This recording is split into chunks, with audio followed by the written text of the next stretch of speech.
Pues estábamos poniendo el ejemplo de Bolivia.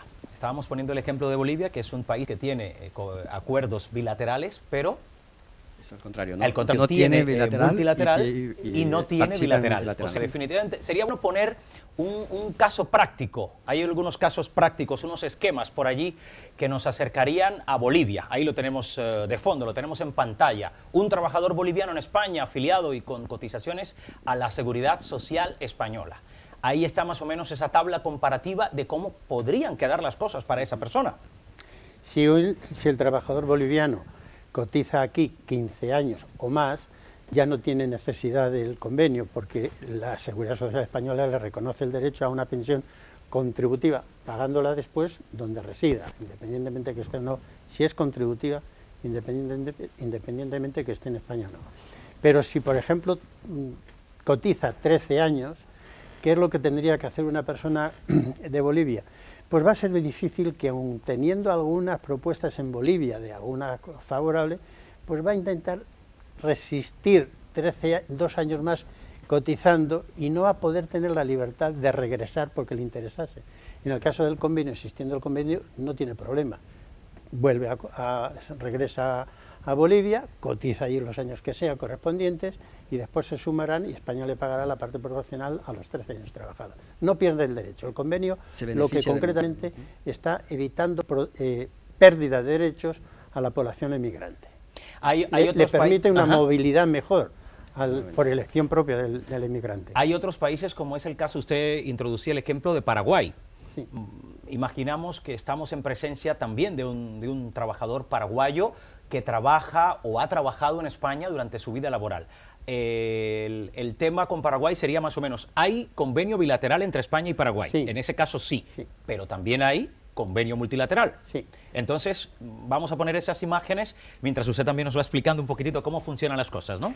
Bueno, pues se calcula concretamente la prestación y la legislación que favorezca más al paraguayo se le aplicaría convenio bilateral o convenio multilateral. En general no hay grandes diferencias porque los principios que se aplican a este tipo de convenios son semejantes. Por lo tanto, prácticamente no hay ninguna contraposición de derechos. Interesante esta posibilidad que tenemos hoy de exponer concretamente en el caso de algunas de las comunidades más representadas en España desde América Latina. De hecho, desde la organización se ha creado ya en los países que se está aplicando lo que se llama el Comité Técnico Administrativo, que gestiona toda la aplicación de los convenios. En esta reunión del Comité Técnico Administrativo, que a principios de noviembre tendremos una próxima reunión en Tarija, en Bolivia, lo que estamos planteando es que los propios países analicen, donde se está aplicando, sus convenios bilaterales y los convenios multilaterales y determinen cuál es la legislación más favorable aplicable al trabajador. Y tenemos otra situación también en el caso de España. Vamos a ver, también tienen un convenio, miramos la tabla, tenemos ya la tabla justamente en imágenes. ¿Cuál sería la situación de España en este caso? Igual que cualquier otro país, no hay ninguna diferencia. Un trabajador español que preste sus servicios en Chile o en Uruguay, donde ya está aplicándose, se computaría cuando se vaya a jubilar los periodos cotizados en Uruguay y en España. En Chile hay una diferencia porque es un sistema de capitalización, pero el periodo trabajado que cotiza al sistema de capitalización se tiene en cuenta y se suma al periodo trabajado en España para determinar las condiciones mínimas, el periodo mínimo de cotización. Y un uruguayo o chileno que trabaja en España exactamente igual. No hay ninguna diferencia de los estados en la aplicación del convenio. Y como estábamos diciendo justamente, ¿cuántas personas están trabajando acá? Gente de América Latina que esté trabajando y que esté cotizando en España. También les tenemos una tabla del número de extranjeros que estarían afiliados a la Seguridad Social. Si podemos mirar los porcentajes de extranjeros afiliados empiezan en la Comunidad de Cataluña, que sería la primera comunidad con el 23,42%, luego sigue la Comunidad de Madrid 21 con el 11%, Andalucía, casi se van repitiendo el número de habitantes, incluso de inmigrantes en estas comunidades. Sigue la misma tabla, primero la Comunidad de Cataluña, Madrid, Andalucía y Valencia, que serían las 4 comunidades de mayor número de inmigrantes y también el mayor número de trabajadores asegurados. Y luego tenemos también desde el país de procedencia procedencia. Hay que decir que tenemos el primer país dentro de los 3 sería Ecuador con un 5.99%, pero en una tabla de 10 países, pues habrían 5 países latinoamericanos. Primero está Ecuador, Colombia, Perú, Argentina y Bolivia. Hay que decir que el total de personas que estén afiliadas a la seguridad social son 18.157.000 y el número de inmigrantes, el número de extranjeros irían por ese 1.600.000 los que al final estarían beneficiándose de este servicio.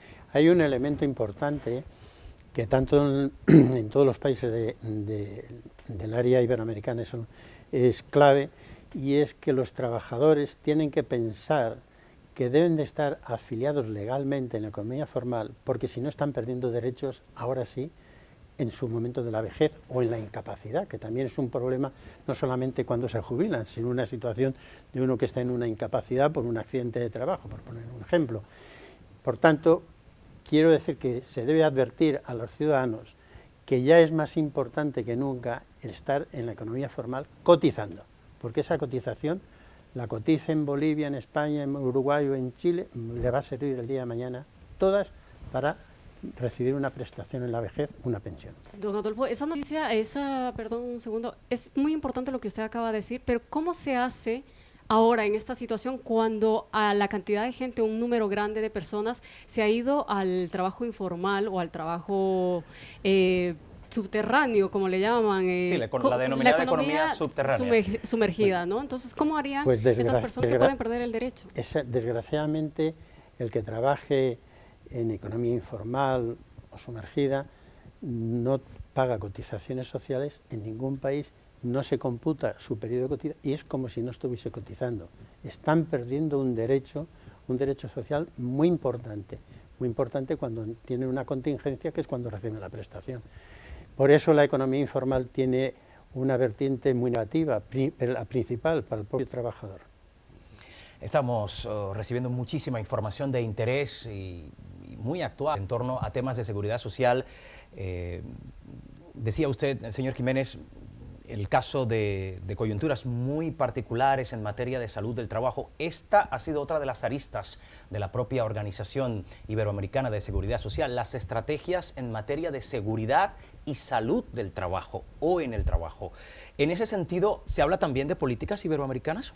Sí, estamos trabajando y son programas que además han tenido el soporte y la aprobación de las distintas cumbres de jefes de Estado de Gobierno.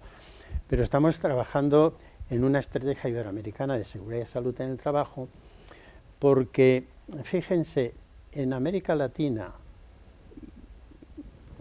pondría ya América Latina más, es posible que los costes, además de las desgracias personales, que es la parte más importante, pueda suponer un coste casi 10 puntos del PIB.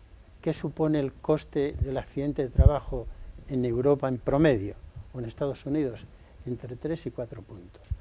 A pérdida, además de las desgracias concretamente de que quedan con incapacidad y sin protección, concretamente hay una pérdida de eficiencia económica espectacular. Y en este sentido estamos trabajando, concienciando a los países, que tienen que ser las empresas, también los trabajadores, pero principalmente las empresas, de la importancia de que se tomen medidas de seguridad y salud en el trabajo.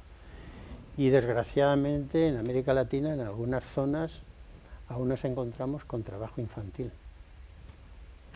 Trabajo infantil aún, vamos a pedir la seguridad de un trabajador en un andamio, pero está el trabajo infantil. Es otro Creo que hay un trabajo importantísimo y está despertando con intensidad en América Latina la importancia que tiene las medidas de prevención contra los riesgos laborales. Y ya, si me permite, estamos haciendo 2 trabajos más. Uno importante, que es a ver si somos capaces de determinar las situaciones de país por país de la situación de inserción laboral de las personas con discapacidad. Tema importante porque en algún país no tenemos el censo de las personas con discapacidad. Y también estamos haciendo un trabajo para determinar las condiciones de vida de los adultos mayores. De hecho, acaba de producirse un encuentro en Brasil. Hicimos con la Secretaría de Estado de Derechos Humanos y ahí estudiamos la situación en cuanto a renta económica, atención sanitaria y servicios sociales. Yo creo que hay que incrementar fuertemente la cobertura. Hay países que no llegan al 50% de los ancianos que tienen una prestación económica. Hay problemas también de que no se produzcan discriminación por razones de edad en la atención sanitaria. Hay países que al pasar de activo a ya jubilado reciben una atención sanitaria distinta y siempre se quejan los mayores que es distinta de cuando la recibían como activos. Y después hay que desarrollar fuertemente los servicios sociales, que es concretamente la atención a domicilio, la teleasistencia, los centros de días, en definitiva aquellas cosas que a las personas dependientes les pueden hacer más favorable las condiciones de vida. En eso estamos. De verdad que hay muchísimo por hacer todavía y nos agrada tremendamente que usted haya accedido a esta invitación, por lo menos para un primer acercamiento, porque estamos por terminar el programa y nos da la sensación de que queda muchísimo por hablar en materia de seguridad social en nuestros países de Iberoamérica. Sí, sinceramente sí. Pues queda hecha la invitación para un segundo programa, de verdad, con toda la ilusión, y queríamos agradecerle estos minutos que nos ha regalado esta tarde del miércoles. El placer ha sido mío. Con nosotros hemos confirmado muchos asuntos de vitalidad, de vital importancia para la comunidad iberoamericana. Le agradecemos de manera especial al señor Adolfo Jiménez Fernández, secretario general de la Organización Iberoamericana de Seguridad Social, como ya decíamos, por su presencia con nosotros. Gracias también a los periodistas José Luis Torremocha, periodista español, y Sandro Roldán, periodista ecuatoriano. Ya saben ustedes que aquí también la integración la tenemos vista con esa óptica de la conversación.